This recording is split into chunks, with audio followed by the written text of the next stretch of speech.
वाला हूँ, जिन्हें अप्लाई करके आप एक अलग इंसान बन करके निकलोगे।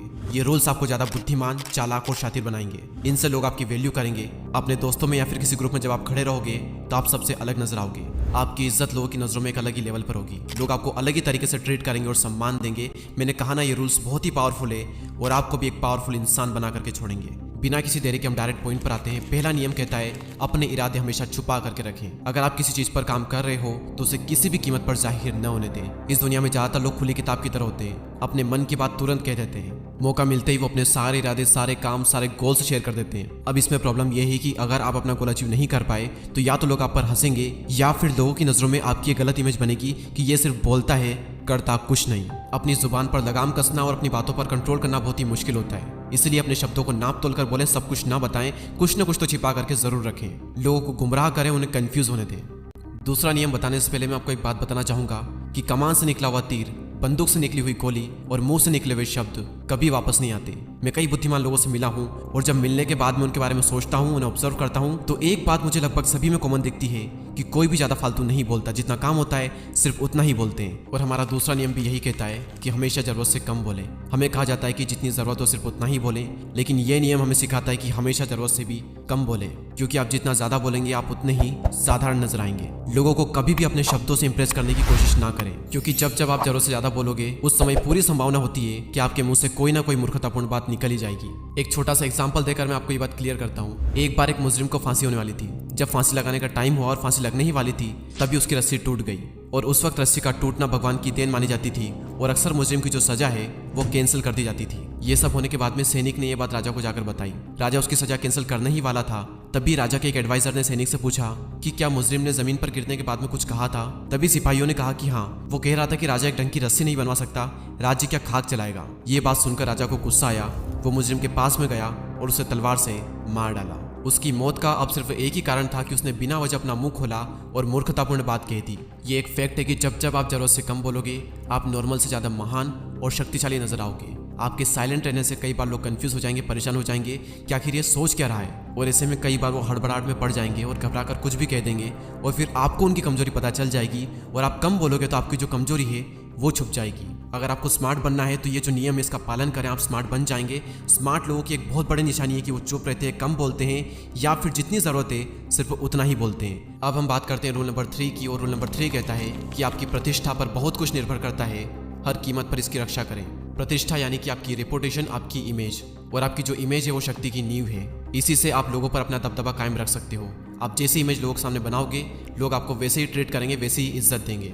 हर कीमत पर इसकी रक्षा करें और लोगों के सामने अपनी ऐसी इमेज बनाएं कि कोई भी कुछ भी कहने से पहले, आपका मजाक बनाने से पहले 10 बार सोचे। लोगों के सामने हमारी जो इमेज है वो 4 चीज़ों से बनती है, हमारे कपड़ों से, हमारे पैसों से, हमारे शब्दों से यानी हम जो बोलते हैं, और हमारे काम से या फिर ये कहें कि हमारे पद से। तो इन चारों चीज़ों को सुधारें, आपकी जो इमेज लोगों की नज़रों में वो नेक्स्ट लेवल पर होगी। अपना ड्रेसिंग सेंस सुधारें, आपका जो फर्स्ट इंप्रेशन है वो वहीं से बनेगा। अगर आपके पास में पैसा है तो लोग पूछेंगे कि भाई तू कैसा है। तो सारे फालतू के कामों को छोड़कर मेहनत करो और पैसे कमाने पर ध्यान दो। हर कोई आपकी तरफ अट्रैक्ट होगा और हर कोई आपकी इज्जत करेगा। तीसरा, जब शब्द सही होंगे तो आपके असली गुण लोगों को दिखेंगे। तो सही से बोलना सीखो या फिर सिर्फ जरूरत पड़ने पर ही बोलें। ज्यादा बोलोगे तो कुछ तो भी बोलते रहोगे और मूर्ख दिखोगे और इससे आपकी इमेज खराब होगी। और चौथा, आपका काम, आपका पद या फिर ये कहें कि आपकी जो पोजीशन है, जितना सम्मान आपको वो दिला सकती है उतना सम्मान आपको कोई नहीं दिला सकता। इसलिए अपना जो काम है वो सही चूज करें। और याद रहे कि जिंदगी में कोई एक भी काम ऐसा ना करना जिससे कि आपकी इमेज खराब हो, क्योंकि एक बार अगर आपकी इमेज पर धब्बा लग गया तो फिर वो कई बार मिटाने पर भी नहीं मिटता। अगर आपकी इमेज सही है, आपकी प्रतिष्ठा बहुत ऊंची है, तो आपके कई सारे काम सिर्फ आपके बोलने से ही हो जाएंगे। तो आपकी जो प्रतिष्ठा है, आपकी जो इमेज है वो हमेशा सही रखें और हर कीमत पर इसकी रक्षा करें, क्योंकि इस पर बहुत कुछ निर्भर करता है। अब हम बात करते हैं नियम नंबर 4 की। और नियम नंबर 4 कहता है कि शहंशाहों की तरह रहें। सम्राट जैसा सम्मान पाने के लिए सम्राट की तरह काम करें। आप जिस तरह से खुद को पेश करते हैं उसी से अक्सर यह तय होता है कि लोग आपको कितनी इज्जत देंगे। घटिया या फिर साधारण दिखने पर लोग कभी भी आपका सम्मान नहीं करेंगे। और चूंकि राजा खुद अपना सम्मान करता है, इसीलिए दूसरों को भी उसका सम्मान करने की प्रेरणा मिलती है। और शहंशाहों की तरह व्यवहार करने का मतलब ये बिल्कुल भी नहीं है कि आप घमंडी बन जाएं, बल्कि इसका मतलब ये है कि आप खुद को कम न समझकर खुद की वैल्यू करें।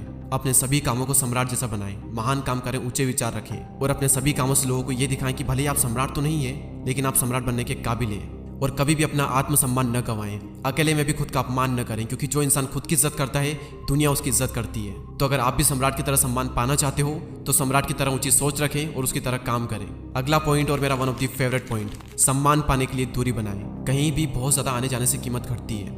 आप जितने ज्यादा दिखते हैं, बोलते हैं, आप उतने ही साधारण नजर आते हैं। अगर आप किसी ग्रुप का हिस्सा हैं तो कुछ टाइम के लिए उससे दूर हो जाएं। आपके न होने पर वहां पर आपके बारे में बातें होगी और ज्यादा तारीफें भी होगी। आपको बस ये सीखना है कि दूर कब रहना है, क्योंकि अब्सेंस से, अभाव से हर चीज की वैल्यू बढ़ जाती है। आपने कई बार देखा होगा कि कुछ बड़े बड़े सेलिब्रिटीज जब किसी पार्टी या फिर इवेंट में जाते हैं तो वो बिना खाना खाए वापस चले जाते हैं, सिर्फ ये कहकर कि उन्हें किसी दूसरे पार्टी या फिर इवेंट में जाना है, जबकि उन्हें कहीं नहीं जाना होता है। वो बस वहां रहकर अपनी वैल्यू कम नहीं करना चाहते, क्योंकि वो जितना ज्यादा लोगों को दिखेंगे वो नॉर्मल होते जाएंगे। सूर्य का महत्व भी उसकी अनुपस्थिति से बढ़ जाता है। बारिश के दिन जितने लंबे होते हैं, हमें सूर्य के निकलने का इंतजार भी उतना ही होता है। तब उसकी वैल्यू बढ़ जाती है और सूर्य हमें बहुत ही अच्छा लगता है। लेकिन जब सूर्य लगातार रहता है और उसकी गर्मी हमें लगती है, तब वही सूर्य हमें चुभने लगता है। अगर आप खुद की अनुपस्थिति रखना सीख लेंगे तो लोगों में आपकी मांग बढ़ जाएगी। और एक और बात कि लगातार आसपास रहने से शोहरत कम होती है और दूर रहने से यह बढ़ती है। दूर रहने पर जिस इंसान को शेर माना जाता है, सामने होने पर वही व्यक्ति सामान्य और मूर्खतापूर्ण लगता है। लोग अंदर के गुणों को देखने की बजाय बाहरी गुणों को देखने लगते हैं और कई बार इससे हमारी इमेज खराब होती है। इसलिए सिर्फ जरूरत पड़ने पर ही लोगों को दिखें और जब भी दिखें अपनी इमेज और अपना हुलिया सही करके दिखें। अगर आप इन 5 रूल्स को फॉलो करते हो तो डेफिनेटली आपकी जो वैल्यू है, आपकी जो इज्जत है, वो बढ़ेगी ही बढ़ेगी। और ये 5 नियम लिए गए हैं दी 48 लॉज ऑफ पावर बुक से। हिंदी में से कहते हैं शक्ति के 48 नियम।